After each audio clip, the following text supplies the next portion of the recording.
What's going on, everyone? Welcome back to the channel, man. I finally got iOS 13 installed on my iPhone 7, and believe it or not, I couldn't even get it installed on this specific iPhone 7. I literally had to go out and buy another iPhone 7 so I could make this stupid video. I felt really bad because I would literally talked about every single iPhone accepted, so I literally had to go out and buy another iPhone 7 to replace that one because it kept boot looping every time I would update to iOS 13, and I didn't want to leave my iPhone 7 users out just in the dust, so we're going to go ahead and talk about iOS 13 and why, in my opinion, I think it's even more amazing on this device than quite possibly the 6S and even maybe the iPhone SE. Now, obviously, if you know my opinion, I think the 6S and SE are tremendous phones, but I think iOS 13 really brought, not necessarily more than other phones, but I think iOS 13 just runs better on the iPhone 7 than on the 6S and SE. And what I mean by that is, it's been very, very stable. I've had it on this device for about 3 days now. I just kept forgetting to make a video about it. And there's definitely bugs, there's definitely issues with it. I mean, on my main phone, which is my iPhone 10, I run into problems literally every other minute. But so far for a beta 1, it's been pretty stable. And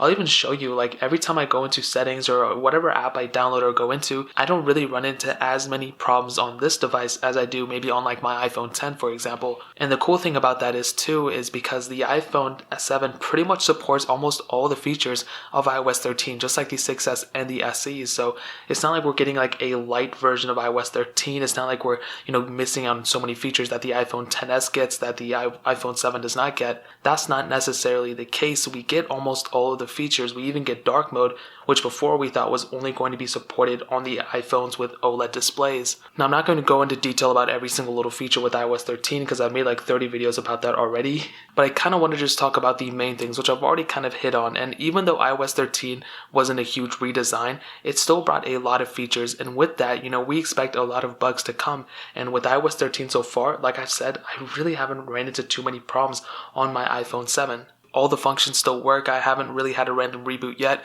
Like I said, the only issue I had was with that specific iPhone 7 that was boot looping, so it could be that this iPhone 7 has an issue with the boot looping and not necessarily iPhone 7s in general, but I wanted to make that video to kind of address that specific situation. In terms of battery life, I really haven't had too many problems with this device in that area either. What I will tell you is on my main phone, which is my iPhone 10, I've had pretty bad battery life, but again, this is a beta. This is not the main version. You should expect to have problems.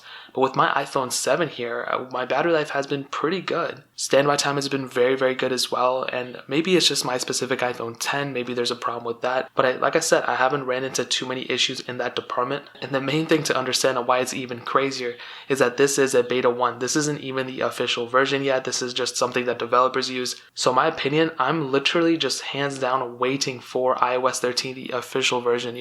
This is beta 1. Usually we have like way more problems. We have a lot more issues going on with the beta 1 like I've had on my main phone, but with the iPhone 7 specifically, I think it's pretty stable, and if Apple just focuses on stability, they can definitely have a humongous hit on their hands, even in terms of just performance and speed. Maybe it's just a little bit slower. I've noticed I'm doing a speed test later on today with iPhone 7 versus iOS 12 and 13, whatever, but if you want to see, in my opinion, it's kind of hard to tell over the screen. I think the animations and just flipping through things and opening things seems smoother. Is it faster? Probably not. iOS 12 is still faster. This is iOS 12.3.1, I believe. And you can tell, it's not like completely slow or anything. It's definitely smooth and fast, but I think maybe iOS 13 might be faster there in that case. But it's not like one is way faster than the other. It's not like iOS 12 is way faster. And considering we're gaining a lot of features here, I'm actually not that, mad about that if that's the case. So ultimately, what I'm going to tell you is do not update to iOS 13 just yet. Okay, wait until at least the public beta. You don't want to put something on a main device where it could end up breaking or something.